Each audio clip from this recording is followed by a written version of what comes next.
Students let's start question number 14। Very important question बच्चों। इस बार ये बेसिक के पेपर में सैम्पल पेपर में सीबीएसई ने डाला भी है ये question same to same as it is. तो इस क्वेश्चन में बच्चों डायग्राम गिवन है आपको एनसीईआरटी बुक में। तो डायग्राम और स्टेटमेंट को समझते हैं। ये 1.2 metre tall girl spot a balloon, उसने एक बैलून को देखा which is moving with the wind in a horizontal line at a height of 88.2 metre from the ground. जो हाइट है बच्चों वो ग्राउंड से है, उसकी जो हाइट है वो ग्राउंड से है, कितनी 88.2 metre above. The angle of elevation of the balloon from the eyes of girl at any instant is 60 degree. After some time the angle of elevation reduces to 30 degree. Find the distance travelled by balloon during the interval. तो इस diagram को समझते हैं आप। ये 1.2 metre tall girl बच्चों, ये 1.2 metre tall girl है, यहाँ पे उसकी आई होगी। तो उसने कहते एक बैलून को स्पॉट किया, एक बैलून को देखा। तो उस बैलून का लड़की की आई से जो एंगल ऑफ एलिवेशन है this is 60 degree. In the starting it is 60 degree. और बैलून जो है वो ग्राउंड से बच्चों, ग्राउंड से लेके यहाँ तक बैलून की जो हाइट है वो 88.2 है। इसको हमने बाहर शो कर दिया यहाँ पे। पूरा ग्राउंड लेवल से बनाना है ये बच्चों। ये क्या है, ये लाइन ऑफ साइट बनाई है। जो लड़की की आई थी, आई से लाइन ऑफ साइट बनाई है। लाइन ऑफ साइट के साथ एंगल ऑफ एलिवेशन डिप्रेशन बनते हैं। ठीक है। तो फर्स्ट केस है जब उसने बैलून को स्पॉट किया the angle was 60 degree with the line of site. उसके बाद कहते हैं वो जो बैलून था वो हॉरिजॉन्टली उड़ रहा है बच्चों। नॉर्मली ऐसा होता नहीं है, लेकिन स्टेटमेंट में हमें गिवन है तो हमें एज्यूम करना है कि वो बैलून हॉरिजॉन्टली उड़ता जा रहा है, उड़ता जा रहा है, उड़ता जा रहा है। तो आफ्टर सम टाइम जब ये उड़ता रहा तो यहाँ से जो एंगल है वो भी चेंज होता रहेगा। ठीक है। अब आपने इसी पॉइंट से उसकी आई से अब एंगल मिलाया इसके साथ कुछ टाइम के बाद, तो एंगल घट के कितना रह गया, 30 डिग्री। ठीक है। ये पूरा 60 था, फिर कुछ कम हुआ, कुछ कम हुआ, कुछ कम हुआ, तो यहाँ से हमने मिलाई सीध, तो ये एंगल अब कितना रह गया, 30 डिग्री।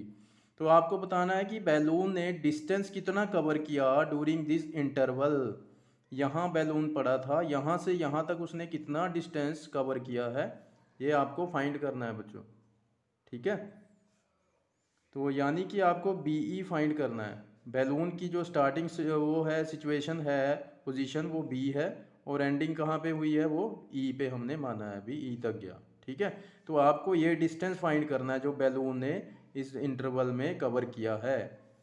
तो बेस हम मान लेते हैं बच्चों, इसको एक्स मान लो, इसको वाई मान ले, जो मर्जी लेट कर सकते हो आप।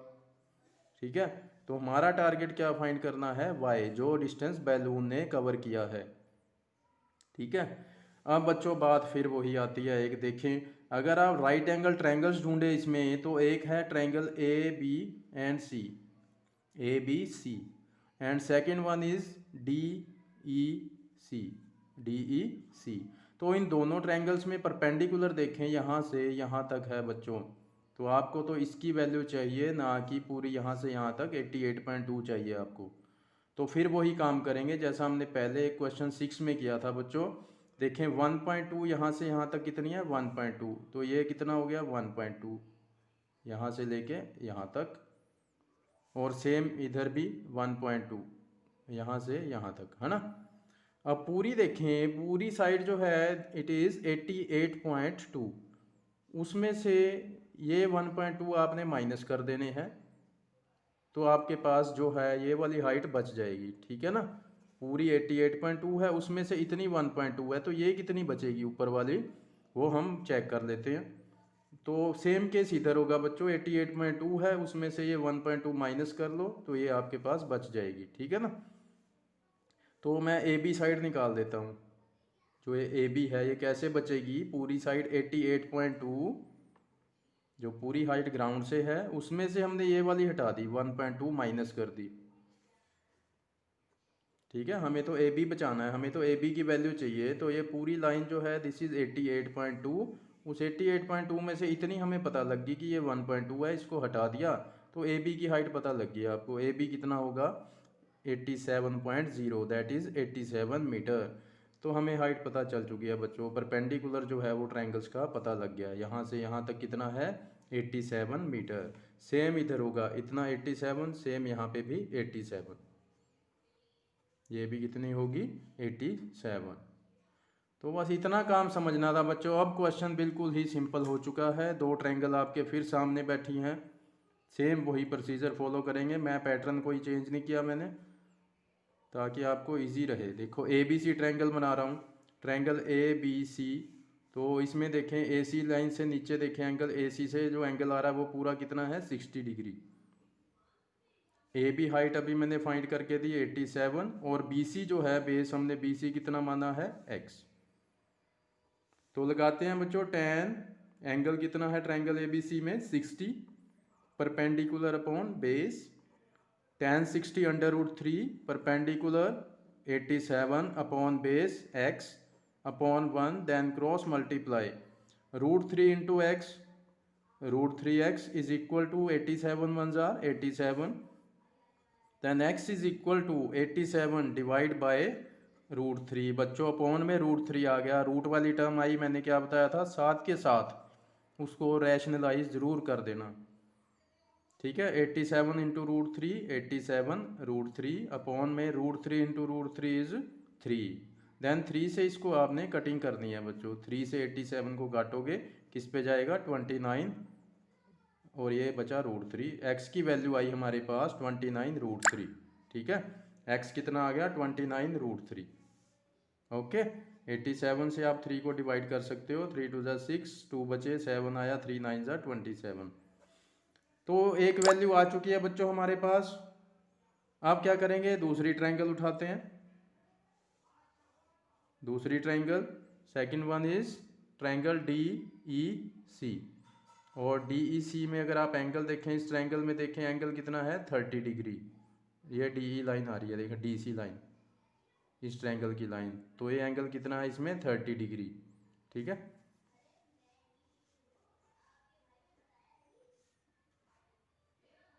और डी ई साइड जो थी वो भी 87 है बच्चों। डी ई कितना है 87, और बेस ई सी कितना हो जाएगा देखें, सी ई बेस कितना होगा, इस ट्रायंगल का बेस कितना होगा, पूरा बेस देखें कितना, यहाँ से यहाँ तक x और यहाँ से यहाँ तक y, तो पूरा कितना हुआ x प्लस वाई, ठीक है। अब आपके सामने है बिल्कुल वैल्यू। तो ट्रायंगल उठाई हमने ट्रायंगल डी सी ई, इसमें देखें tan एंगल कितना ट्रायंगल में 30 degree is perpendicular upon base, tan 30 1/√3 and perpendicular is 87 divide by base कितना x plus y. Full triangle है, फुल ट्रायंगल का पूरा बेस कितना था x प्लस वाई। तो नेक्स्ट स्टेप, पहले क्रॉस मल्टीप्लाई से पहले मैंने क्या बताया है आपको, सबसे पहले आपने ये वैल्यू जो निकाली है वो पुट कर देनी है यहाँ पे। x की वैल्यू 29 √3 आप यहाँ पे पुट कर देंगे x की जगह, प्लस y, ठीक है। जैसा काम हर एक क्वेश्चन में किया है, फर्स्ट से वैल्यू निकाली, सेकंड में पुट कर दी, इसके बाद क्रॉस मल्टीप्लाई किया करो, ठीक है जी। तो 1 से इनको मल्टीप्लाई करेंगे बच्चों, सेम आ जाएगा 29 √3 प्लस वाई, और इक्वल टू में इन दोनों को मल्टीप्लाई करना 87 √3 आ जाएगा, ठीक है ना। तो नेक्स्ट स्टेप क्या होगा, 29 √3 plus y is equal to 87 √3, ठीक है।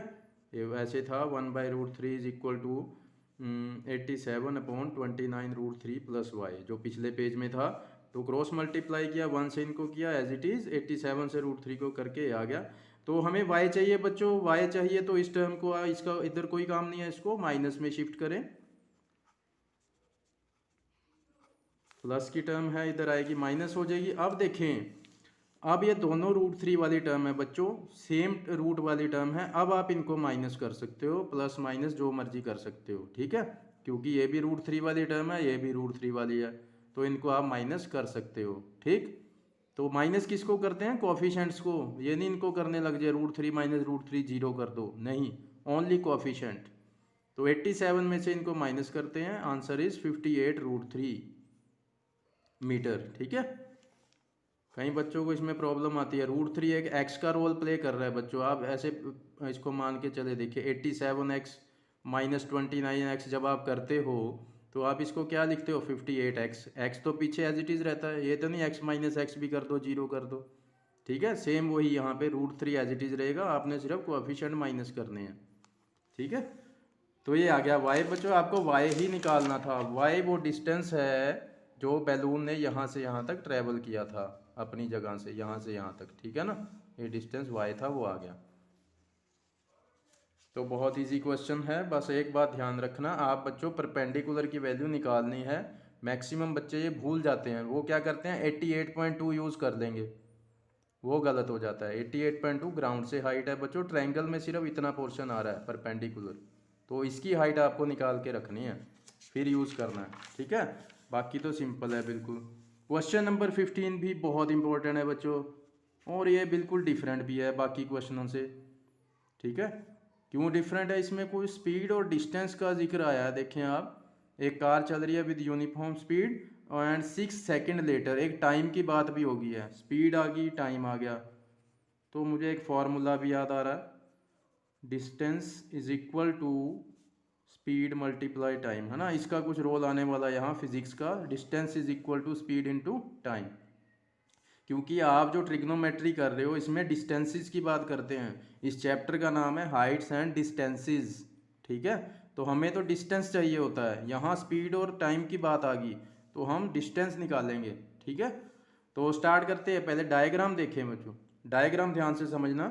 ए straight highway leads to the foot of a tower, एक स्ट्रेट हाईवे है, चलता जा रहा है, कहते कहाँ तक जा रहा है, एक टावर के फुट तक पहुंच गया। ऐसी leads to the foot of the tower, ऐसे हाईवे जा रहा है और ये टावर के फुट तक जा रहा है, यहाँ तक। इसके बाद देखते हैं, a man stands at the top of the tower, इस बार आदमी ऊपर खड़ा है तो ऊपर से वो नीचे देखेगा। ठीक है, तो एंगल ऑफ डिप्रेशन की बात करेंगे वो। A man stands at the top of the tower observes A car eight an angle of depression of 30 degree. ठीक है, कहते आदमी ऊपर खड़ा है, वो ऑब्जर्व कर रहा है, किसी कार को देख रहा है।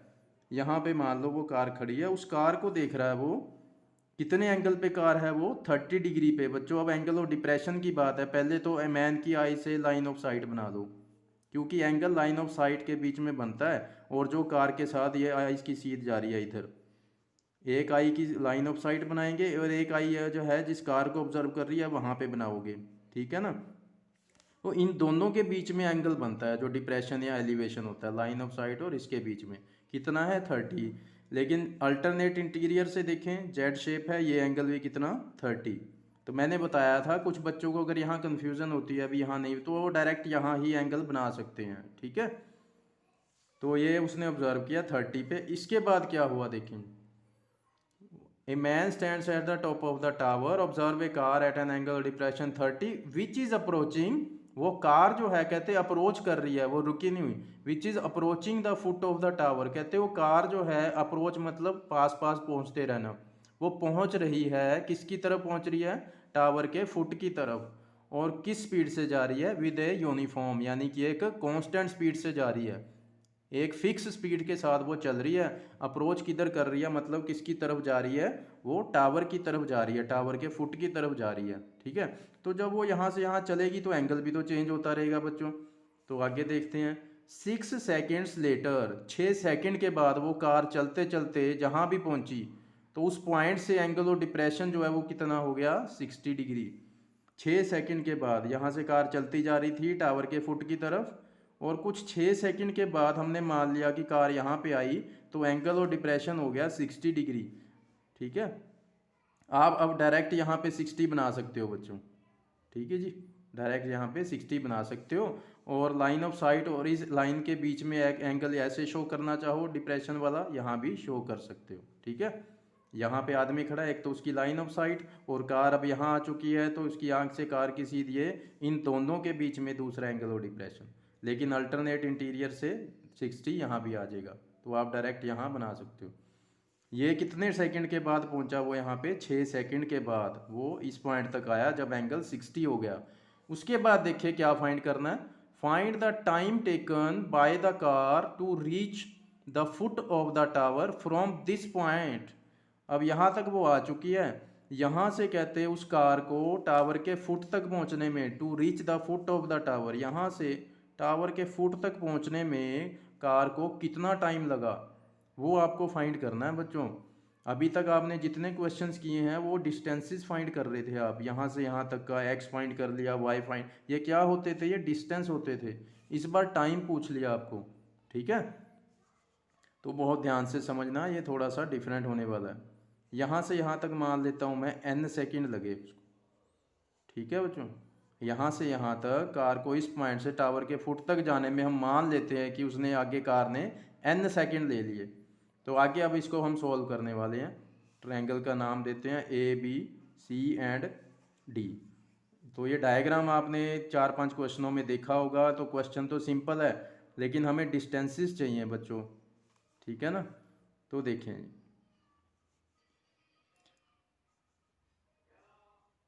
सबसे पहले टावर की हाइट हमें इस बार नहीं दी है बच्चों, तो इसको आप लेट कर लें।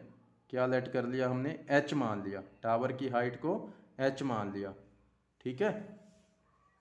और BC और CD जो है ये हमें इनका टाइम पता है बच्चों। D से C तक जाने में 6 सेकंड लगे, C से B तक मैंने n सेकंड माना है, लेकिन हमें तो ये D से C तक का डिस्टेंस चाहिए और C से B तक का डिस्टेंस चाहिए, not time.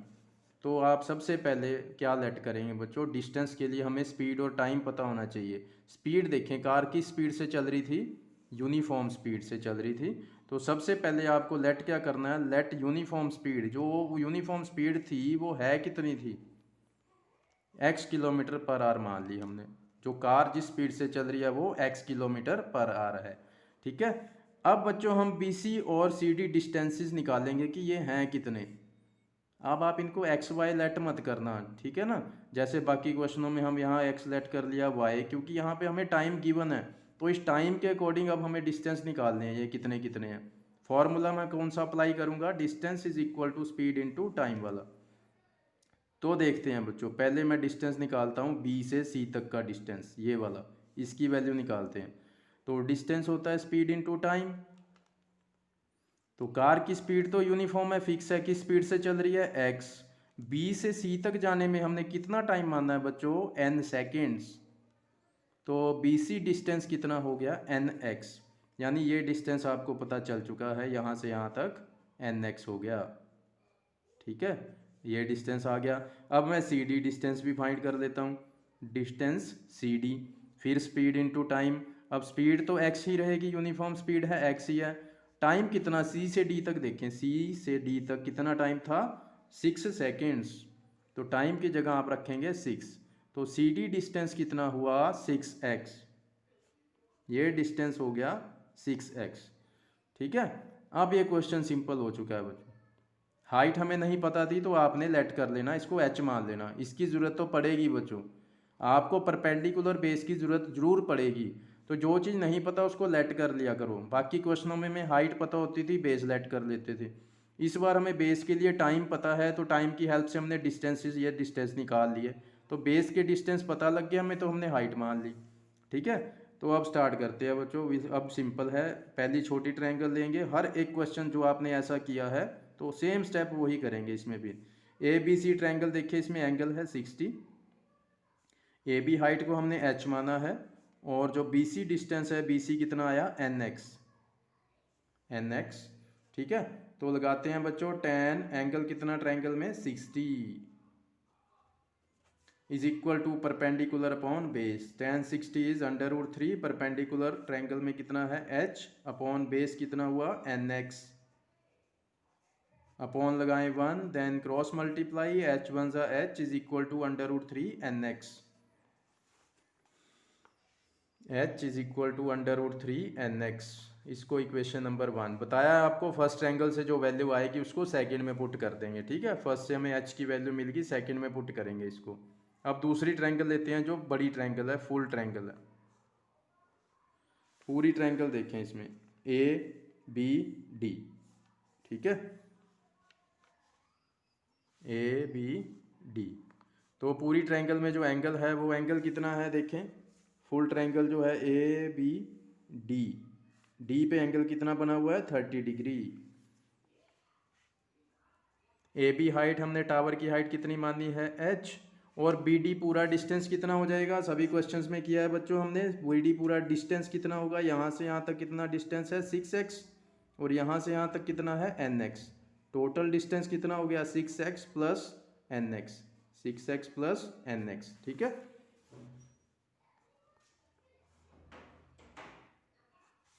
Six x plus nx। तो ट्रायंगल ए बी डी में लगाते हैं फॉर्मूला tan एंगल कितना है यहाँ पे 30 degree is equal to perpendicular upon base, tan 30 is 1/√3 perpendicular h upon base कितना है बच्चों इस ट्रायंगल में 6x प्लस nx, ठीक है, p अपॉन b। अब क्या बताया था, फर्स्ट केस से जो आपने वैल्यू निकाली है h की वो पुट करेंगे बच्चों। यहाँ पे h की जगह पे आपको पुट कर देना, h की वैल्यू क्या है √3 nx। Denominator as it is, now cross multiply √3 into √3 nx, कितना √3 3, साथ में nx है ये चिपका दो, इज इक्वल टू 1 से इनको मल्टीप्लाई करोगे बच्चों एज इट इज आ जाएगा 6x प्लस nx।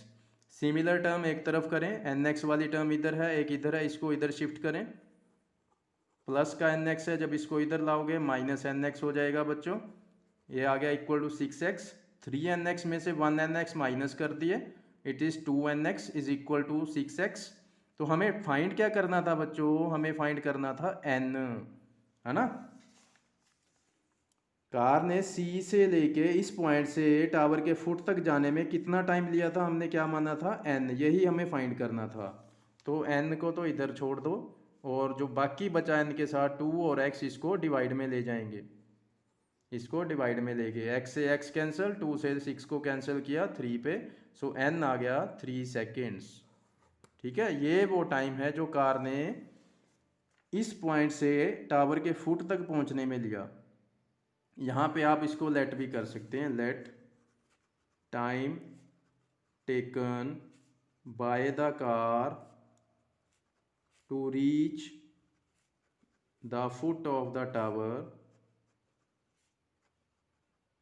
फ्रॉम, कौन सा पॉइंट था ये C इज n सेकेंड्स। ये यहाँ पे शो करना है, शो कर दें, अगर डायग्राम में शो करते हैं तो ये लिखने की वैसे ज़रूरत नहीं होती, ठीक है। अगर आप डायग्राम, तो मैंने इस टाइम को बच्चों हमने n सेकेंड माना था, तो आपको ये n की वैल्यू बतानी थी, x नहीं निकालना h नहीं निकालना, आपको n फाइंड करना था। तो जो चीज़ फाइंड करनी है उसको सेपरेट यहाँ रख के 2 और x को डिवाइड में ले गए, ठीक है। ये आंसर आ गया हमारे पास 3 सेकेंड। तो आज इतना ही करेंगे बच्चों, नेक्स्ट क्वेश्चन कल करेंगे, ओके।